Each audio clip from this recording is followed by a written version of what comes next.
Are you feeling like no matter how much you study Spanish, you still cannot speak it comfortably? Maybe you've been learning grammar rules for months or even years, but you find it really hard to apply those rules and speak accurately when it's time to have a conversation. Or maybe you've tried the opposite, simply immersing yourself in Spanish, hoping to pick it up naturally, but you find that for some reason you're still not progressing fast enough, and you keep making the same mistakes over and over. If so, you are not alone, either getting stuck in grammar paralysis or throwing structure out the window, hoping to progress that way. Here's the truth. Neither of those two extremes work for adult learners. Today, I'll explain why and what you can do instead so that you get to the point where you can speak Spanish without having to think so much about it. If you do what I'm about to describe to you, you will surprise and shock yourself with what you're able to say at unexpected moments and how it just rolled off of your tongue, and you won't even know where that came from or how you were able to conjugate that verb so fast. So I hope you're ready for that. But before we get into it,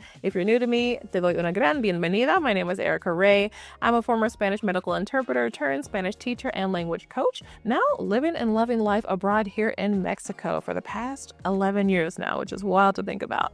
And for the past almost 6 years now, I have dedicated myself to helping learners go from nervous small talk to heartfelt conversations with their family, friends, and members of their community. If that sounds like what you are trying to accomplish and you would like to shorten the time that it takes you to get there, then I actually invite you over to my free masterclass, the Next 90 Days Spanish Workshop, Accelerate to Confident Conversation. You can find that in the link in the description or by going to ericaraylanguage.com/90days. Muy bien, comencemos. I was recently having this very discussion with a group of my students in my program, Elevate Spanish Accelerator.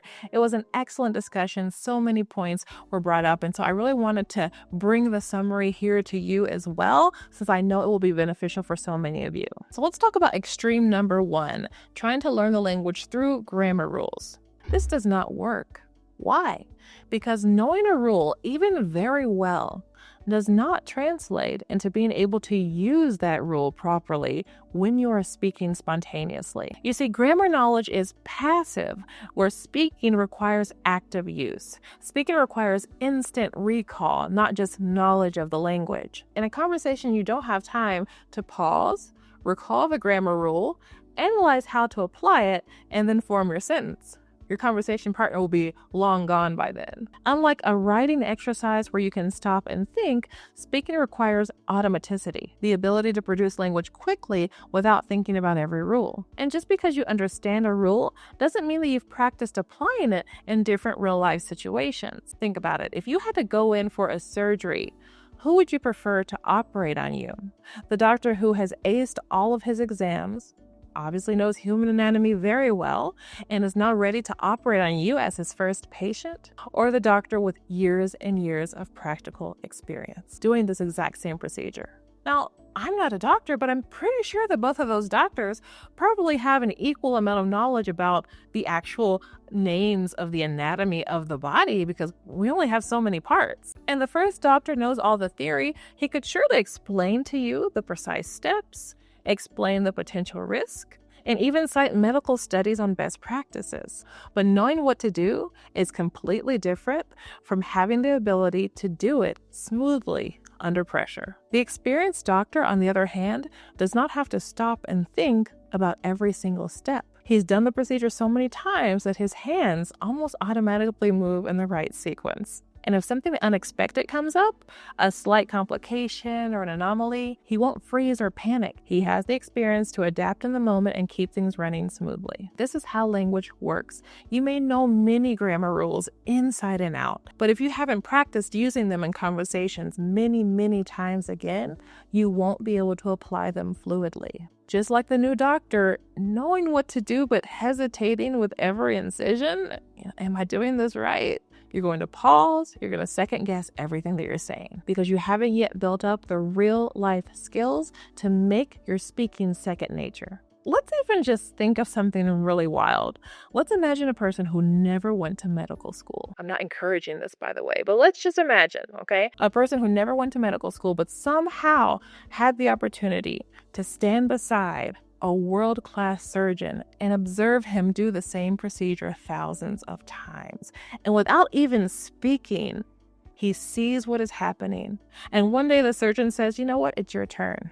and he's watching and he's guiding even without speaking. This other person doesn't even know what the parts of the body are called or what the surgical instruments are called. I am willing to bet that person would be in a better position to perform that procedure than another doctor well-versed in all of the terminology, but without the practical experience. So the goal isn't just to know grammar.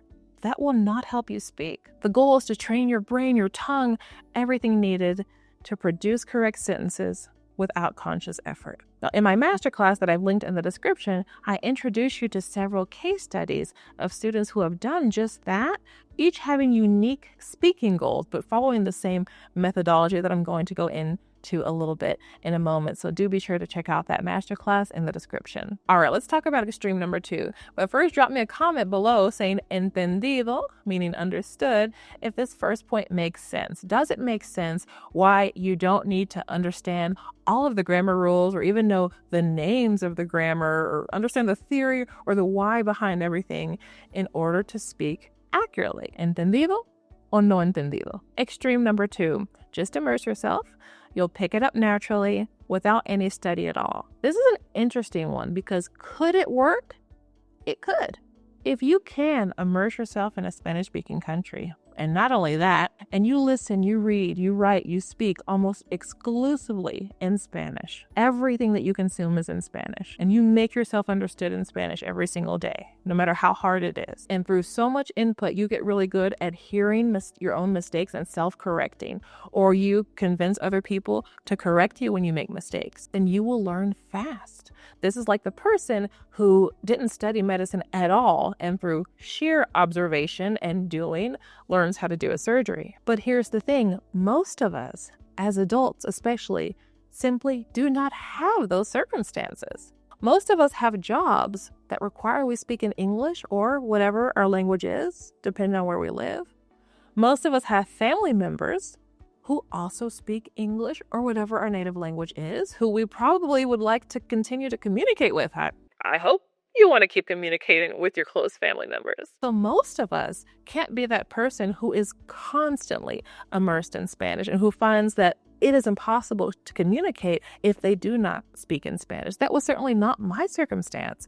When I was learning, I did not have that opportunity to be immersed. Give me a like on this video if you can relate to that, if you don't quite have the circumstances to immerse yourself 24/7. So what do? We have to find this middle ground that does absolutely include a lot of input in Spanish, a lot of reading, a lot of listening, because we cannot minimize the importance of that. And there is no way of getting around that. But it also gives us some shortcuts to speed things up a little bit and some direct instruction to make up for the fact that we're not immersed 24/7 in the language. So what do we do instead?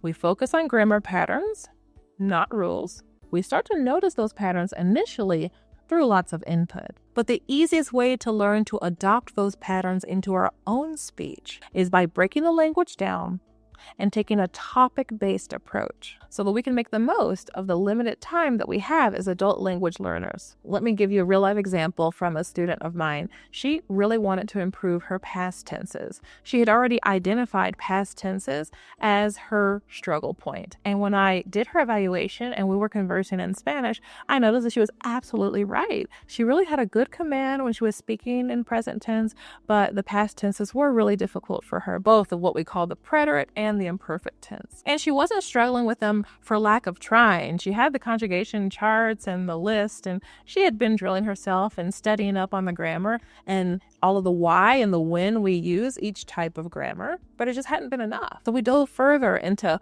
what she wanted to express in the past. And one could think, well, there's so many things that I want to express in the past, right? So much of what we say is in the past. It could be just something simple, what we did yesterday, or did you already talk to John, or all of that is in the past. But we have to go smaller. We have to go more specific in order to find a place to work on. It turns out that she really wanted to tell her story growing up as a Mexican American in the United States, her language skills, never learning Spanish to fluency, and now as an adult learner, trying to do that, match her culture and connect deeper with her culture. She wanted to talk about her childhood experiences. That became her speaking goal. And as we worked on her speaking goal, which of course included a lot of past tenses. That was when we were able to break down those past tenses in context, and not just any context, in a context that was meaningful for her. And an amazing thing happened. I started to notice that when we would have conversations, even outside of her personal story that she had been intensely working on, her past tenses had improved in accuracy. So it became clear that her overall ability to use the past tenses correctly was becoming stronger, even outside of her personal story. She was starting to absorb those patterns and use them more accurately without thinking about it. Remember, native speakers don't apply grammar rules consciously when they're speaking. They usually don't know them. They're simply using patterns that they've heard repeated multiple times. And that includes you and your native language. We can imitate that as adult learners and learn grammar through chunks and meaningful context rather than isolated rules and isolated drills. So, do grammar rules play any part in our learning? Can they be helpful at all? Yes, I believe they can be helpful for two things. One, as a way to help us notice patterns faster. Think about when you become aware of something. Let's say you just purchased a vehicle. Let's say a gray Ford Maverick truck. And before you purchased this vehicle, you didn't see many other gray Ford Maverick trucks. It kind of seemed like a pretty unique choice to you. But suddenly, now that you have this vehicle, it's like every other car on the road and in the parking lot is a gray Ford Maverick. And you're like, where did all these come from? This is called frequency illusion. It's a cognitive bias where you start to suddenly notice something everywhere once you've become aware of it. By buying that vehicle, your brain has become familiar with it and it labels it as important. And it's now showing you that, oh, hey, there are others of these out there. The same thing happens with Spanish grammar. When you do learn a new grammar rule that you didn't know before, it can suddenly start jumping out at you, and you notice examples of that in the media, in books, when you're just listening to Spanish. And you're like, okay, yeah, I see how the subjunctive is being used after those trigger phrases, like para que sepas, or es importante que vayas. Or, okay, I see how that reflexive pronoun is on the end of the conjugated verb when I'm giving a command, like acuéstate, levántate. I can see that now because someone told me about it. That's a helpful use of a grammar rule. It helps you notice patterns faster. The second way that grammar rules can be useful for us is that it can help us or our teacher put a name on our trouble spot. Maybe we didn't even know what we were struggling with, right? But our teacher, being versed in the language, hears, okay, you're confusing the direct and indirect object pronouns. Oh, now we can devise a plan to help you work on that.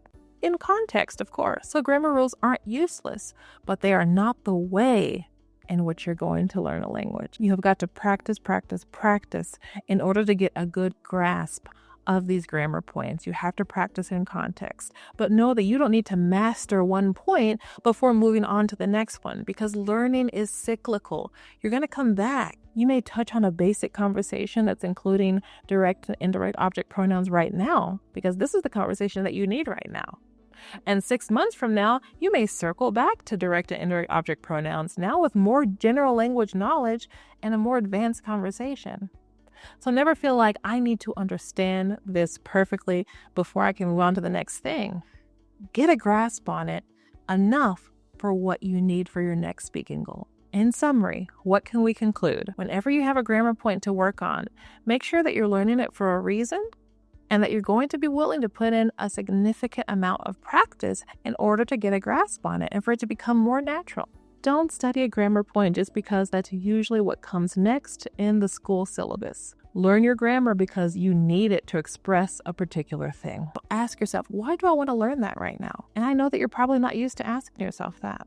But if you're struggling to learn Spanish grammar, it's time to do something different than what you've been used to. If you want the A to Z formula of how to do things differently and how to choose not only your next grammatical, but your next conversational goal and how to bring it to fulfillment, then register for my free masterclass, the next 90 Days Spanish Workshop, and I'll show you how. You can find that in the description box or by going to ericaraylanguage.com/90days. And I have some more Spanish grammar tips in this next video. I'll see you there.